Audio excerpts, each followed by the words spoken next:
Did anyone want any guacamole or avocado? Ivonne said that before. We'll show these and we'll say what we're the avocado.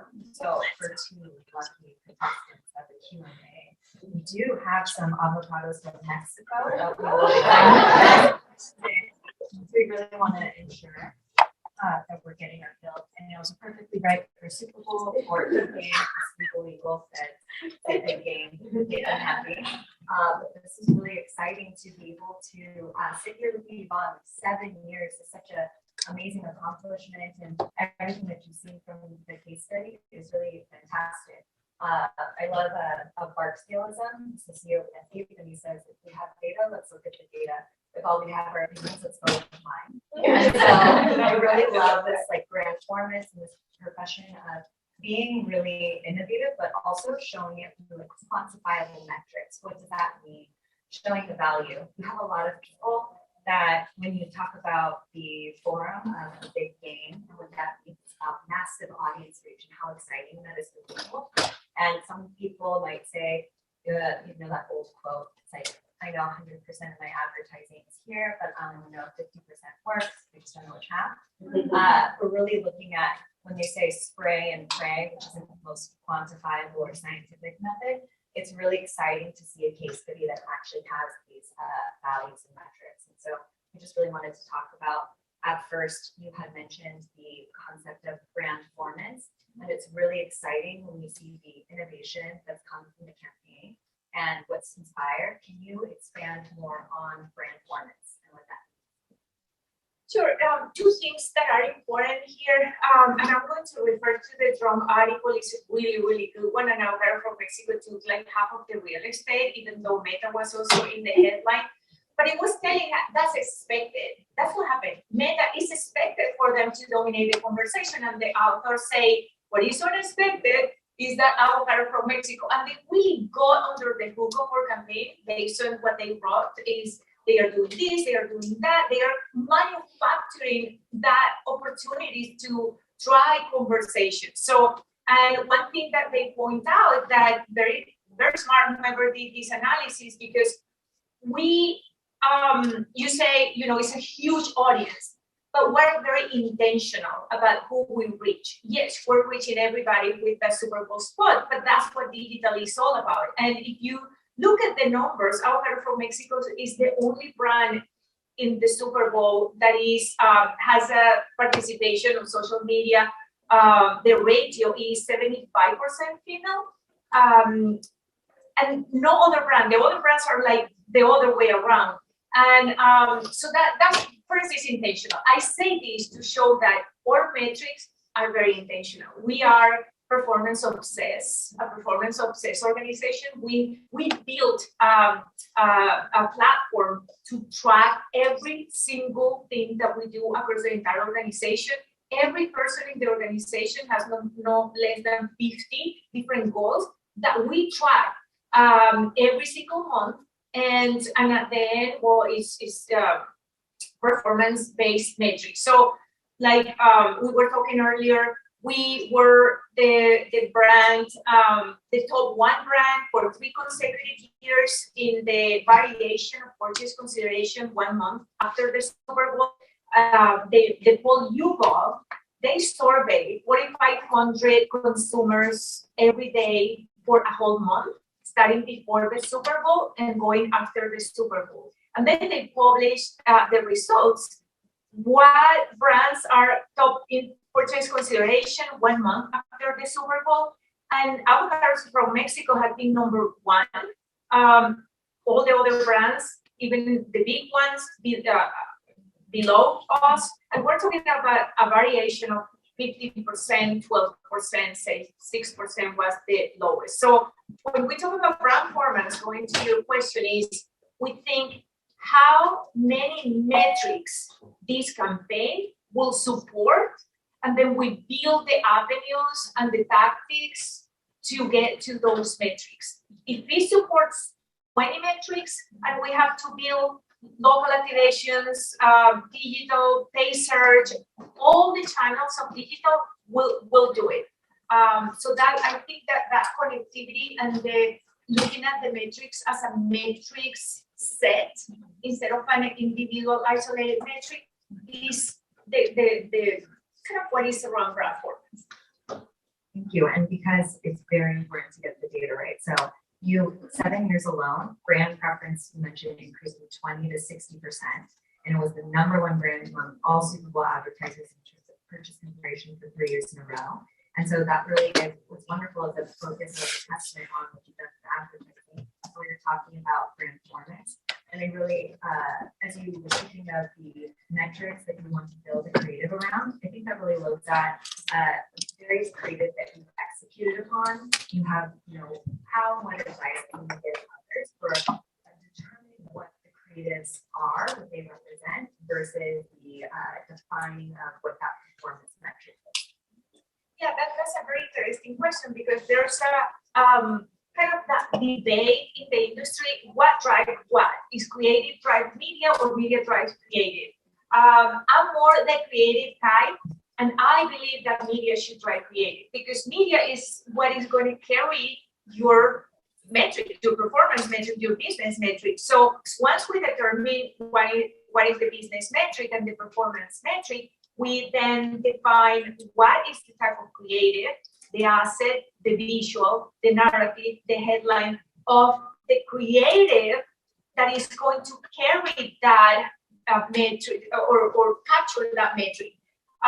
So, and we tested and we A/B test and we tested what will be the best performance creative for each specific metric. So this is very, very, very important. I cannot emphasize enough the importance of having those aligned. What is that we want the media to do, and what is going to be the creative that will allow the media to do what we would want from it.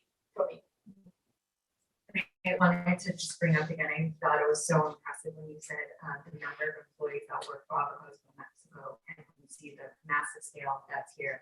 And we talk a lot in advertising industry in general, but even communication interfaces. And so we talk a lot about silos, and there is very distinct pieces of the creative type versus the metrics or the performance or the ranking.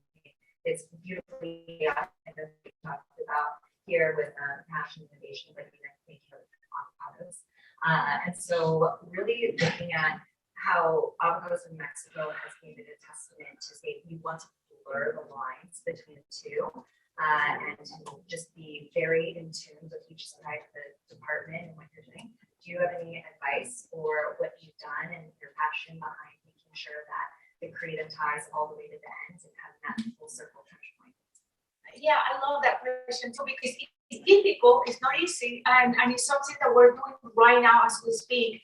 Not only the creative and the media, you have to bring your shopper team, you have to bring which is 100% of performance group, you have to bring all together. So how we're doing, I started as leading the digital practice for the organization. I was then promoted as a VP of marketing, and I have now digital and brand, media and data and analytics under my group. So it was a great opportunity then to bring more integration. So tomorrow we're actually in the middle of our planning meeting on top of the Super Bowl campaign.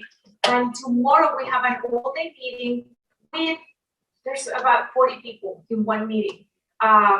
Complicated, but we thought that it was necessary to bring shopper and the agencies. We have 11 advertising agencies in the company. So bringing a representation of each agency, so we start thinking about what are the opportunities for the next fiscal year. But when we think about the opportunities, the way I describe it to my team is it's not that we're going to get into the shopper team to tell them what to do, but we need to have the same route, and then everybody will build their branches. That route is what we're attempting to build tomorrow in the complex meeting. And then when you build the branches, is everything aligned? And believe me, an advice is a lot easier to align before than to try to align later on when everybody already started.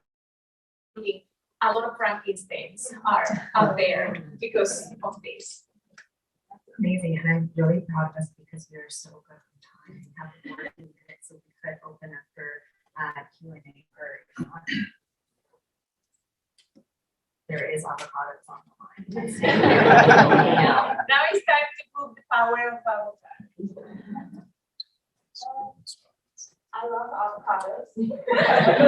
I was curious about the addition of the shopper QR codes and integrating back into every piece of content that you have out there and what that user experience you can expect that to look like. Yes, so we started actually experimenting with that during the year. We have bins with product in the grocery stores, and we place a QR code in those bins. In our Super Bowl campaign, actually, we have bins in the grocery stores, and those QR codes are leading shoppers to one specific room in our Super Bowl digital platform. We built a house. We call it the House of Goodness. And one of the rooms of that house is the kitchen. The kitchen is the performance area because they can buy avocados, look for a recipe. So it's tactics that are down the funnel, and the connectivity with in-store and digital is very seamless. Everything, we don't have, we market as a CPG, and that has been our philosophy from the beginning. But we don't have the most important element of a CPG brand, which is the package. And because of that, then we created our own package. The shopper team created a branded bag that have 5 avocados in, and we can partner with Susan G. Komen. We branded, so we do a lot of creative things with that bag. QR codes were in that bag.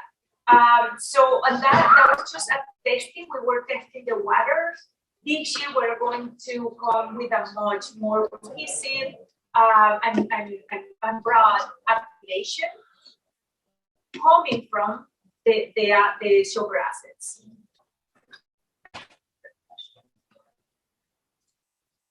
Can you talk a little bit more about the influence strategy?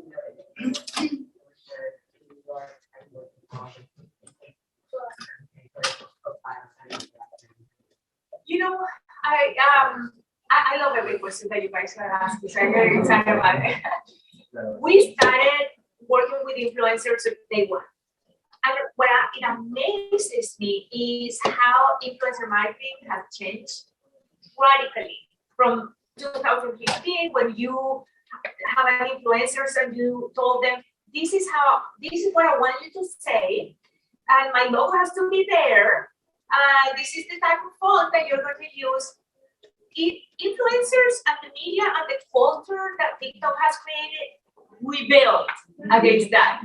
We say orders no more. I do my thing, I own my space, I own my platform, and I'm the one who set the rules. And brands have to relinquish creative freedom.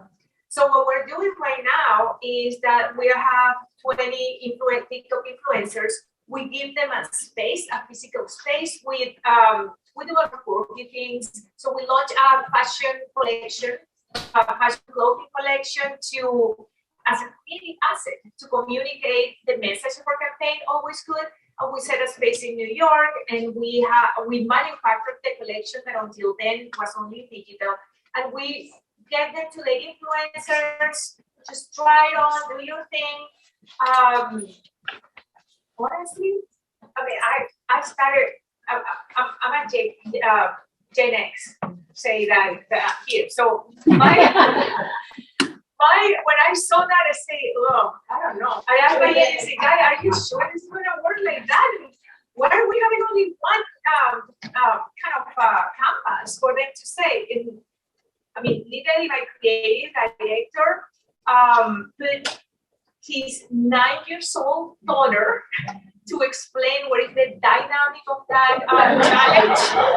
And say, okay, it makes sense, it makes total sense. So yeah, we have a challenge, and then we have a challenge. The influencers are taking an avocado, changing their clothes with the goodness clothes with the color of our brand. That was important to the moral color, and then everything is good. Remember that the dynamic of color.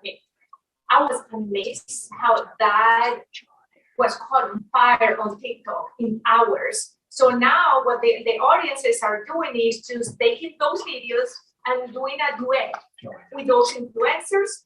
And of course, they have to buy avocados to be able to do the duet. So it's all over TikTok now, and it's growing on me, honestly. It's amazing what I'm seeing now. Yeah. 9-year-olds. Have you got your own TikTok yet? Yeah. I have a TikTok. I have 2 posts. And I'm not sure that I want to promote my account because I think that my sons say, Mom, no. Those are not cool. Right. You talk about the brand performance and all of the different metrics. Can you talk a little bit about your measurement, your data architecture, and your measurement strategy? I mean, yes, a little bit more, and how in your team, like how many people are on the team? Yeah, so the things that the way that we do things in Avocado from Mexico, I started it. So it's an exploration trip. So I started actually building our first party data in 2016 when nobody even we didn't even think that the cookies, that the third-party cookies were going to disappear. But then when things started growing, now my team is bigger. I have one person that is amazing. He's a genius in and he has the type of profile that is really good at analytics and data. So we transferred the whole thing over him. And he really have done an amazing job because now absolutely everything we do is like heavily tagged. We don't only tag the basics, but we tag events. Actually, our website was so tagged that the development team was worried that it's going to make it slower. But then I have my analytics and data team say, no, we need that data. And we have a CDP that is capturing all that behavioral data, training the machine. We have a partnership with TikTok, Moderator. We're tagging their landing pages also to get that data. TikTok has a partnership with LiveRamp also, and they are we're capturing demographic and psychographic data. I know that there's like I say, the ecosystem last time that I saw had 7,000 partners. I have a great conversation with you guys last week about the amazing capabilities. I immediately called my team, hey, let's make an appointment for a demo. So everything that will make us smarter about the data that we're capturing and the way that we can use that data is we just take it. And it's a race against the time because later is too late. I think it's time for one more. But mine's really quick. Giovanni, Giovanni, if you're watching this, did you see how much Ivonne loves you? Oh yeah, I forgot that we were live. Right, that was not a trick, I promise, Giovanni.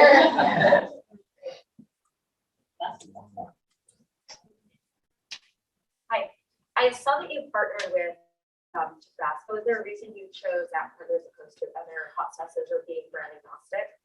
So partnerships are a big thing for us, especially on the shopper side.